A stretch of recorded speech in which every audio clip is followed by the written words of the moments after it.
Hola chiquillos, ¿cómo están? Espero que todos se encuentren muy bien. Como les había señalado en la clase pasada, esta semana vamos a tener la evaluación ya, para que no se nos siga acumulando mucha materia. Así que, bueno, la materia que va a ingresar o que va a entrar en esta prueba es la República Conservadora, ¿ya? Y la República Liberal. La idea es que ahora tengamos un pequeño repaso, una clase de reforzamiento para prepararnos para la evaluación, ¿ya? Así que vamos a iniciar. Nosotros habíamos hablado que los decenios conservadores se habían instaurado en nuestro país a raíz de la batalla del Ircay, donde el bando liberal fue derrotado y el bando liberal pudo organizar el Estado, ya después de esta época de anarquía o de inestabilidad política. Los gobiernos conservadores van a gobernar 10 años en el poder, cada presidente. ¿Ya? Los presidentes de esta época son José Joaquín Prieto, Manuel Bulnes y Manuel Montt. Pero también tenemos que mencionar a un personaje muy importante como Diego Portales, porque él participó de forma directa también en lo que es la organización de la República, fue quizá el hombre fuerte que existía en las sombras, podríamos decir, y buscando organizar el Estado, ya controlar a nivel social, también el control social de esta época también va a ser muy importante. Bueno, la Constitución de 1833. Lo que buscaba esta Constitución es delimitar el territorio nacional, que el Estado fuera un Estado confesional, donde no se puede profesar otra religión que no sea la católica, romana y apostólica. También el presidente va a tener grandes atribuciones, ¿ya? Se van a establecer las facultades extraordinarias, donde el presidente va a poder, por ejemplo, clausurar el Parlamento, o también va a poder encarcelar a las personas sin un juicio previo, ¿ya? Así que estas facultades extraordinarias le van a dar un gran poder al presidente. El presidente también va a ser irresponsable a nivel político. Se va a establecer también un derecho a veto, donde él va a poder vetar todas las iniciativas legales que no provengan del Ejecutivo. Y también va a controlar el Poder Judicial, ¿ya? El poder autoritario también se va a vincular al derecho a patronato, ya esta institución que proviene de la época colonial va a ser rescatada por los conservadores y se va a mantener ya este derecho a patronato. El presidente se va a convertir en el gran elector, debido a que él principalmente va a nombrar a su sucesor y va a tener esta facultad de nombrar a su sucesor, ¿ya? Que generalmente era el ministro del Interior. También el Congreso va a tener una atribución que va a ser la redacción de las leyes periódicas que permite o regula el presupuesto anual del Estado. En la Constitución también se va a establecer como principio este orden conservador y autoritario, ¿ya? Lo que va a buscar esta estabilidad política, o sea, este orden conservador y autoritario es mantener esta estabilidad política, ¿ya? También una estabilidad social y económica. El Ejecutivo va a ser un Ejecutivo fuerte con grandes atribuciones. En este sentido, lo que buscaba Portales era terminar con el caudillismo político, ¿ya? O sea, que las instituciones van a estar ahora por encima de las personas, ¿ya? Ya lo que también se va a establecer en esta época es el rol pedagógico, ¿ya? El rol pedagógico del Estado. Recuerden que en esta época no existían grandes virtudes cívicas dentro de la población, así que una de las tareas principales del Estado va a ser entregar estas virtudes cívicas y educar a la población, ¿ya? Ligado a este rol pedagógico vamos a tener también el surgimiento de la clase media. La guerra contra la Confederación Perú-Boliviana, ¿ya? También es un conflicto muy, muy importante. El problema que subyace a este enfrentamiento es el tema de la lucha por el control del comercio, ya de la hegemonía en el Pacífico Sur. Por un lado vamos a tener el puerto del Callao y por otro lado vamos a tener al puerto de Valparaíso, que van a estar compitiendo por quién controla el comercio, ¿ya? En nuestro país no existía una gran animosidad para enfrentarse en esta guerra, ¿ya? Más todavía cuando dentro de la élite o de la clase dirigente existe un sentimiento americanista, ¿ya? De apoyo mutuo, de ayudar a los vecinos, ¿ya? De reivindicarse en contra, por ejemplo, del poder colonial europeo. Pero esto no va a durar mucho. Resulta que uno de los grandes gestores de enfrentar al país con esta confederación va a ser el ministro Diego Portales, ¿ya? Él va a ver con muy malos ojos esta expansión, esta hegemonía que iba a tener la confederación en la geopolítica regional. Así que Diego Portales va a comenzar a organizar un frente común para organizar esta guerra. Pero antes que esto suceda, se va a llevar a cabo un motín en Quillota, dando muerte al ministro Diego Portales, ¿ya? Esto va a causar una gran conmoción en el país y va a lograr que la mayoría de las personas que antes estaban desunidas se unan y apoyen de buena manera o de forma muy patriótica este enfrentamiento, ¿ya? De esta manera, el general Bulnes va a lograr vencer a la Confederación en la batalla de Yungay, ¿ya? La batalla de Yungay va a ser la batalla que va a dar la victoria a nuestro país. A raíz de este enfrentamiento va a surgir un sentimiento patriótico, ¿ya? Un sentimiento de identificación con nuestro país, ¿ya? Nosotros habíamos señalado que solamente la élite o la clase dirigente tenía esta idea de nación. Ellos eran los que iban imaginando estas comunidades, iban conformando los estados-naciones, pero solamente era un grupo reducido, ¿ya? La idea, a través de la educación y también de las batallas, es que toda la población se vuelva nacionalista o se sienta un arraigo por su nación, por su patria, ¿ya? Así que también va a ser muy importante este enfrentamiento para el surgimiento de esta idea nacionalista, ¿ya? Al final del periodo conservador vamos a ver cómo se lleva a cabo o se produce un quiebre dentro del conservadurismo, ¿ya? Este tema de la cuestión del sacristán va a generar o va a dar inicio a las cuestiones teológicas en nuestro país, ¿ya? Nosotros más adelante vamos a mencionar el tema de las reformas liberales, ¿ya? Pero lo que inició todo este proceso es el tema de la cuestión del sacristán, y relacionado con el quiebre del bando conservador, ¿ya? Debido a que unos van a apoyar el poder de la Iglesia Católica, se va a conformar un nuevo partido político, como llamado los ultramontanos conservadores, y los que van a apoyar al bando del Estado o del presidente van a formar el Partido Nacional, ¿ya? Así que a raíz de esta cuestión teológica, vamos a ver el surgimiento de los partidos políticos en nuestro país, ¿ya? Así que eso va a ser muy, muy importante también para la modernización política de nuestro país. Bueno, nosotros habíamos dicho que nuestra clase dirigente o la élite había tenido una justificación filosófica para esta idea del progreso, esta idea del orden, de la estabilidad, ¿ya? Y el sustento filosófico es el positivismo, ¿ya? El positivismo es una corriente filosófica que surge en Francia y que tiene mucha influencia hasta el día de hoy, inclusive.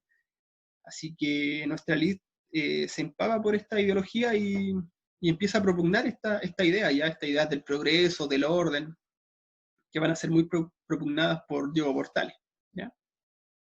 Así que eso también va a ser muy, muy importante.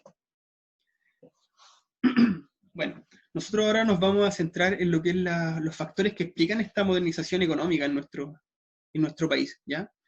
Chile, nosotros habíamos señalado que era un país muy pobre debido a su aislamiento, debido a su reducido mercado interno, pero a mediados del siglo XIX Chile ya se va a transformar en una economía totalmente dinámica, ¿ya? Esto está muy ligado con la llegada de extranjeros a nuestro país, ¿ya? Cuando empiezan a llegar, por ejemplo, Ignacio Domeyko, Claudio Gay, estos personajes comienzan a explorar nuestro país y se dan cuenta de la gran riqueza que tiene, ¿ya? La riqueza, principalmente las riquezas minerales, ¿ya? Así que van a ser muy importantes. Por lo tanto, nosotros nos vamos a convertir en una economía periférica que va a ingresar al circuito mundial, y nuestra labor va a ser entregar estas materias primas a los países industrializados, ¿ya? En este sentido, la modernización va a ser muy importante, la labor que va a tener el ferrocarril, ¿ya? Por ejemplo, en el norte de nuestro país, el ferrocarril va a tener la tarea de bajar el costo del transporte, ¿ya? Imagínense ustedes, si no existiese el ferrocarril, entre Caldera y Copiapó, lo más probable es que hubiese tenido que transportarse mineral a través de carreta o de mulas, haciéndolo muy engorroso, muy lento, caro también. Así que el ferrocarril va a estar ligado a esta situación ya de abaratar los costos de transporte. Lo mismo va a ocurrir, por ejemplo, en la Araucanía, cuando el Estado logre controlar o logra destruir la resistencia mapuche, lo primero que va a llegar va a ser el ferrocarril, y al mismo tiempo que llega el ferrocarril van a llegar también los cultivos de trigo, ¿ya? Entonces va a existir esta simbiosis entre el ferrocarril transportando al trigo que va a ser ahora cultivado en esta región de la Araucanía, ya se va a convertir en una zona triguera. ¿Ya? Así que el ferrocarril va a tener esta misión de abaratar el costo de transporte, ¿ya? Bueno, otro de los aspectos también que viene a explicar este crecimiento, esta modernización económica es la estabilidad política de nuestro país, ¿ya? Y acá hay que igual darle mérito a Diego Portales, porque él tuvo esta visión de darle estabilidad social y política a nuestro país, y también el tema educativo que va a impulsar a la clase media, ¿ya? Vamos a ver cómo va a empezar a surgir una pequeña burocracia estatal a través de las municipalidades, a través de ferrocarriles, por ejemplo. Así que va surgiendo esta clase media, ¿ya? Nuestro país va a ser un país pragmático a nivel económico. Por ejemplo, van a tener políticas liberales de libre mercado, pero también van a haber políticas proteccionistas que van a buscar proteger a la industria nacional, por ejemplo, ¿ya? Todas estas circunstancias van a hacer que a nuestro país comiencen a llegar muchos extranjeros, ¿ya? Muchos extranjeros, generalmente de tendencia liberal, van a comenzar a llegar a nuestro país y van a conformar a la nueva aristocracia de nuestro país también, ¿ya? A las ciudades más importantes, el Norte Chico, Copiapó, Coquimbo, Valparaíso también, y Concepción, que van a ser las ciudades más progresistas, podríamos decir, de esta época, y más dinámicas también, ¿ya? Bueno, de la mano con esta modernización económica también vamos a ver la modernización política, como habíamos dicho, cómo las cuestiones teológicas habían logrado que surgieran los partidos políticos en nuestro país, habían tenido esa consecuencia, ¿ya? Bueno, el bando liberal que había sido derrotado en la batalla del Ircay comienza a organizarse nuevamente y a través de las guerras civiles o revoluciones del 51 y el 59 comienza a tener un mayor impulso la tendencia liberal en nuestro país. Bueno, cuando los liberales logran llegar al poder en 1861, van a desarrollar una serie de reformas a la Constitución, ¿ya?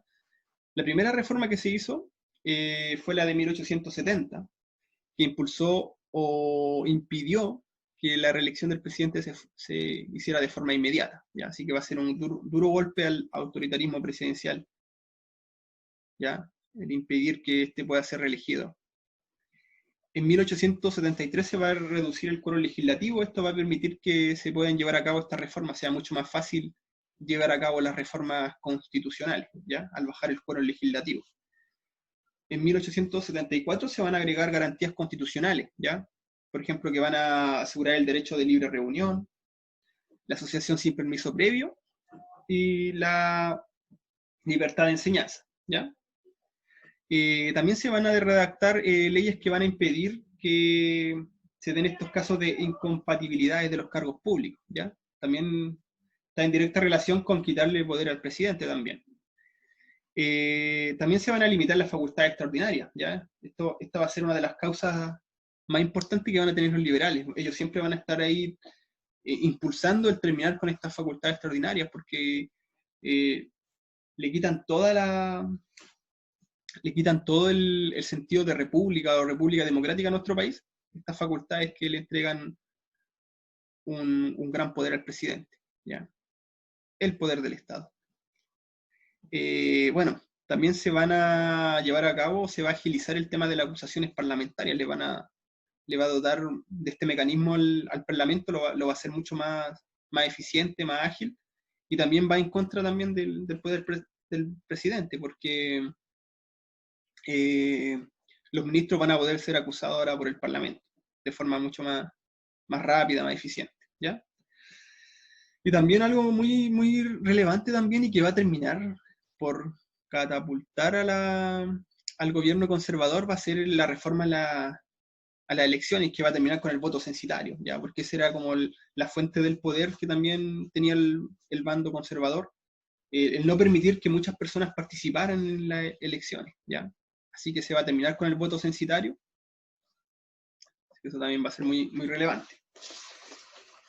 Bueno, todas estas cuestiones teológicas que se inician con la cuestión del sacristán van a decantar en lo que son las leyes laicas, ¿ya? Durante los gobiernos liberales se comienzan a llevar estos debates ya sobre la libertad de culto. En 1865 se va a autorizar, por ejemplo, el culto privado de cualquier otra fe. Va a ser un gran avance en lo que es la tolerancia, así que eso también va a ser muy importante. En esta época también se va a ocurrir una ruptura a nivel diplomático con el Vaticano, ¿ya? El presidente, haciendo uso del derecho de patronato, va a nombrar a un arzobispo de tendencia liberal, algo que no va a gustar mucho en la Santa Sede, así que se van a romper las relaciones diplomáticas. Resulta que a raíz de estas hostilidades que existen en contra de la Iglesia se van a llevar a cabo estas reformas liberales o estas leyes laicas, ¿ya? Por ejemplo, se van a instaurar los cementerios laicos en nuestro país, el matrimonio civil y el registro civil. Estas instituciones anteriormente estaban bajo el poder de la Iglesia Católica. Cuando se llevan a cabo estas reformas vemos que la Iglesia va a perder una parte importante de su sustento, ¿ya? Ellos estaban o tenían que, ¿cómo se llama? Legitimar, por ejemplo, la constitución de la familia, es un gran poder que existe. A partir de esta fecha ya la Iglesia no va a poder contar con este poder, así que va a haber mermada mucho su autoridad, ¿ya? Bueno, nosotros también habíamos mencionado el conflicto o la guerra del Pacífico, ¿ya? Cómo nuestro país se había expandido hacia el norte de nuestro país, y principalmente a raíz de las cuestiones del salitre, ¿ya? El salitre va a ser quizá el tópico que va a movilizar a muchas personas, a muchos capitales chilenos hacia esta zona, ¿ya? En 1879 Chile va a declarar la guerra a Perú y a Bolivia. Así que se va a iniciar este conflicto. Dentro de las consecuencias más importantes de esta guerra, tenemos, por ejemplo, que Chile se va a convertir en una potencia militar y económica del Pacífico, ¿ya? También se va a expandir territorialmente, 190.000 kilómetros cuadrados adicionales, y también se va a ver un fuerte aumento en las exportaciones del salitre, ¿ya? Esto va de la mano con los ingresos fiscales, ¿ya? Y los ingresos fiscales también van de la mano con el aumento de la burocracia estatal, ¿ya? Se van a crear nuevas municipalidades en el norte del país, así que vamos a ver que la burocracia estatal se va a expandir, y al mismo tiempo que se expande la burocracia estatal, vamos a tener el surgimiento también de esta clase media, ¿ya? Y también se van a instalar la oficina salitrera, lo que va a provocar la migración, ¿ya? Bueno, chiquillos, eso ha sido todo. Ha sido todo por hoy. Espero que todos se encuentren muy bien. Y les voy a estar subiendo también los PowerPoint para que los puedan tener también, ¿ya? Así que estén muy bien y se cuidan.